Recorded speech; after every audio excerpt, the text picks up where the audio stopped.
ఒక యుగంలో సీత అంటాడండి, ఒక యుగంలో రాధ అంటాడండి. యుగానికి ఒక అమ్మాయి.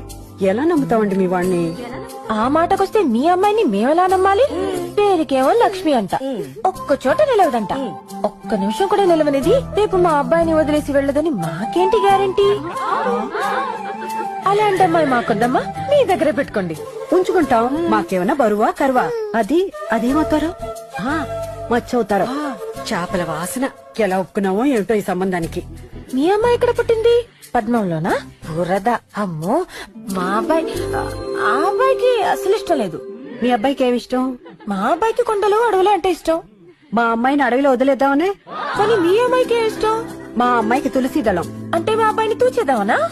ఒక యుగంలో సీత అంటాడండి, ఒక యుగంలో రాధ అంటాడండి. యుగానికి ఒక అమ్మాయి. ఎలా నమ్ముతామండి మీ వాణ్ణి? ఆ మాటకొస్తే మీ అమ్మాయిని మేమెలా నమ్మాలి? పేరుకేమో లక్ష్మి అంట, ఒక్క చోట నిలవదంట. ఒక్క నిమిషం కూడా నిలవనిది రేపు మా అబ్బాయిని వదిలేసి వెళ్ళదని మాకేంటి గ్యారంటీ?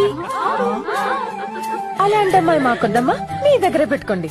ఉంచుకుంటాం. మాకేమన్నా బరువా కరువా? అదేమవుతారు?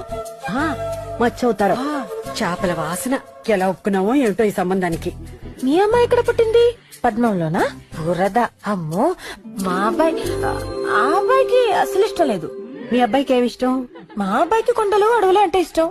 మా అమ్మాయిని అడవిలో వదిలేద్దామనే. కానీ మీ అమ్మాయికి ఏం ఇష్టం? మా అమ్మాయికి తులసి దళం. అంటే మా అబ్బాయిని తూచేద్దామనా?